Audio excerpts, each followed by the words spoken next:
Hi guys, मैं हूं रविंदर नेगी। आज की वीडियो में डिस्कस करने वाले हैं रिएक्ट जेएस और नोड जेएस के बीच में कुछ कन्फ्यूजन है उसको लेकर, क्योंकि काफ़ी सारे लोग रिएक्ट जेएस सीखने के लिए नोड जेएस भी सीखने लगते हैं और वहाँ पे उनको समझ नहीं आता है कि ये दोनों ही चीज़ें सीखनी चाहिए या रिएक्ट जेएस सीखने के लिए पहले नोड जेएस सीखनी चाहिए।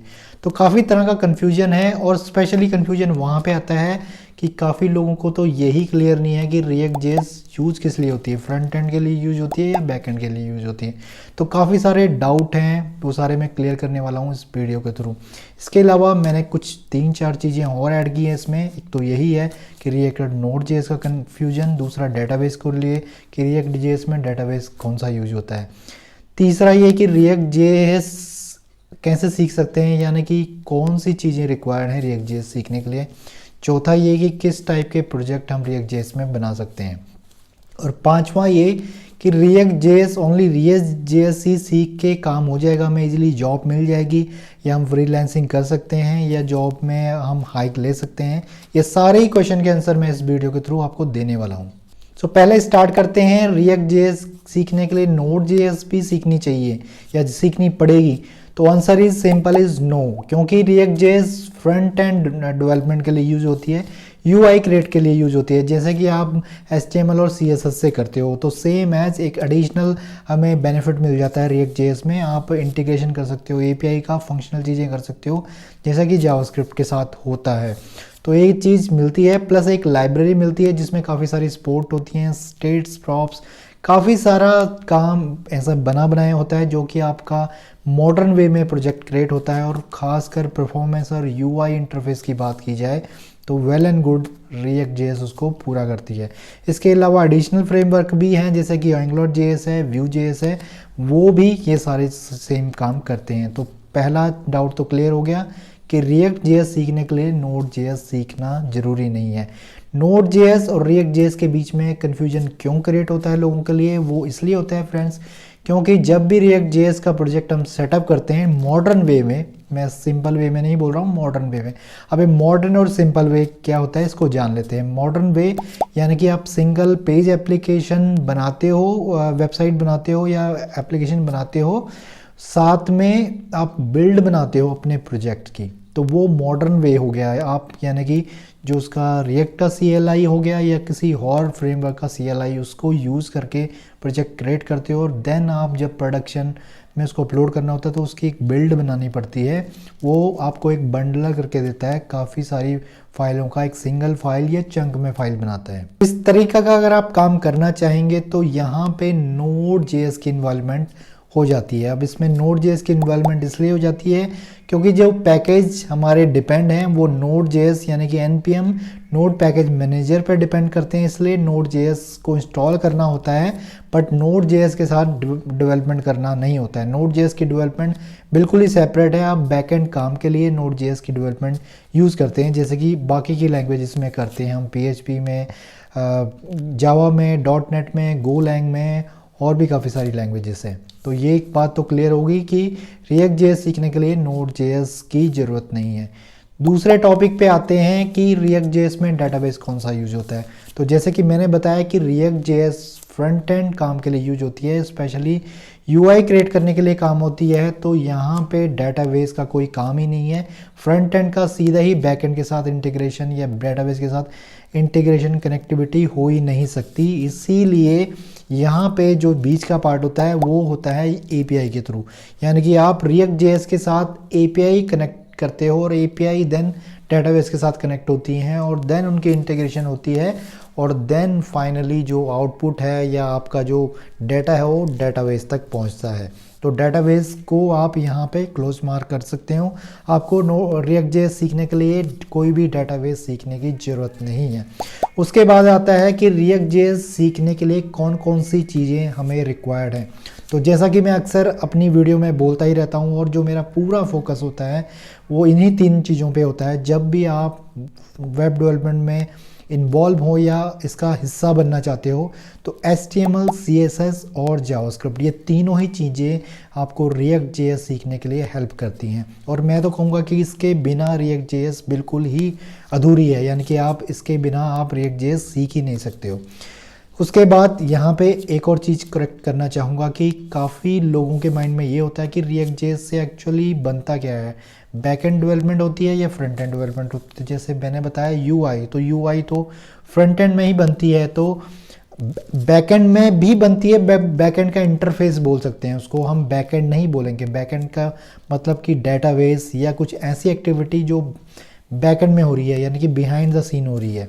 तो यहाँ पे अगर आप एडमिन पैनल की बात करें या अगर आपने वर्डप्रेस यूज़ किया हुआ है उसके सीएमएस की बात करें या आपने शॉपिफाई यूज़ किया हुआ है उसके सीएमएस या पैनल की बात करें, तो उसका इंटरफेस होता है। आप कुछ कर्ड ऑपरेशन कर सकते हो, वहाँ पे कुछ चीज़ों को ड्रैग एंड ड्रॉप कर सकते हो, मेन्यू क्रिएट कर सकते हो।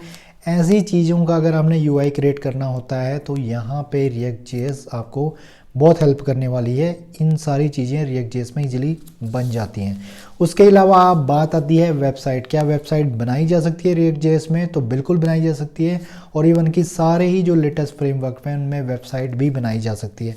बट यहाँ पे मैं करेक्ट करना चाहूँगा कि रिएक्ट जेएस या ऐसी सिंगल पेज एप्लीकेशन जो फ्रेमवर्क हैं वो वेबसाइट के लिए इतना अच्छा नहीं है, क्योंकि सबसे जो ड्रॉबैक आता है इन चीज़ों का वो होता है सर्वर रेंडरिंग का और एसईओ पर्पज़ का, जो कि काफ़ी मिनिमल सपोर्ट होती है इन मॉडर्न टेक्नोलॉजी में। बट यहाँ पे इनको फुलफ़िल करने के लिए हमारे पास काफ़ी हेडलेस सीएमएस भी हैं और फ्रेमवर्क भी हैं। जैसा कि अगर मैं फ्रेमवर्क की बात करूँ तो रिएक्ट जेएस को सपोर्ट करता है नेक्स्ट जेएस, गेट्सपाई, और अगर हम ऐसे ही व्यू जेएस की बात करें तो वेट करके है। एंगुलर जेएस की बात करें तो उसमें भी काफ़ी फ्रेमवर्क आपके को मिल जाते हैं जिसमें आप इजीली वेबसाइट बना सकते हो, और जो आपको सर्वर साइड रेंडरिंग और एसईओ की सारी फंक्शनैलिटी और प्रोविज़न प्रोवाइड करता है। तो रिएक्ट जेएस को आप डायरेक्टली वेबसाइट बनाने के लिए यूज़ मत कीजिए। अगर आप के प्रोजेक्ट्स में अगर एसईओ की डिपेंडेंसी है, अगर आप एसईओ पर्पज़ की, सर्च इंजन ऑप्टिमाइजेशन की या कोई सर्वर रेंडरिंग की कोई भी रिक्वायरमेंट आपके प्रोजेक्ट में नहीं है, तो आप डायरेक्टली रिएक्ट जेएस को यूज कर सकते हैं। सो अगेन यहाँ पे एक और चीज़ आती है कि रिएक्ट जेएस अगर आप सीख लेते हैं तो आपको कौन कौन सा या किस किस टाइप का काम कर सकते हो और कौन कौन सी जो वैकेंसी होती हैं उसमें आप अप्लाई कर सकते हो। तो जैसे कि रिएक्ट डेवलपर में भी 2-3 लेवल हैं। अगर मैं बात करूं सिंपल यूआई की, इसमें आप यूआई डेवलपर ही काउंट होंगे। आप सिंपल अगर आपको सीएसएस और एचटीएमएल ही आती है, जावास्क्रिप्ट को बड़ी मिनिमल आती है, तो आपकी जो इसमें जो पोजीशन बन सकती है वो रिएक्ट यूआई डेवलपर की बन सकती है, जहाँ पे कि आपको यूआई क्रिएट करना होगा। आपको एक वेबसाइट का डिज़ाइन HTML की फॉर्म में रिएक्ट में लिखना पड़ेगा, या आपको कोई एडमिन पैनल मिल जाता है जिसमें कि आप फॉर्म बिल्ड कर सकते हो, फॉर्म की यूआई बिल्ड कर सकते हो। इस टाइप का काम आपको मिल सकता है। दूसरी वैकेंसी आपको इसमें देखने को मिलती है फ्रंट एंड डेवलपर की, फ्रंट एंड डेवलपर या रिएक्ट डेवलपर, जो कि यूआई का काम तो नहीं करते हैं बट वो फंक्शनल काम कर लेते हैं, जैसे कि चार्ट इंटीग्रेशन करना, कोई लाइब्रेरी को इंटीग्रेशन करना, एपीआई इंटीग्रेशन करना, जो कि आपकी यूआई को जो आपने बनाई है स्टैटिक, जैसे कि आपने कोई फॉर्म बनाया है लॉगिन का या ऐड यूजर का या कोई भी फॉर्म इस तरीके से बनाया, उसको फंक्शनल करने का जो रिस्पॉन्सिबिलिटी होती है वो फ्रंट एंड या रिएक्ट जेएस डेवलपर की होती है।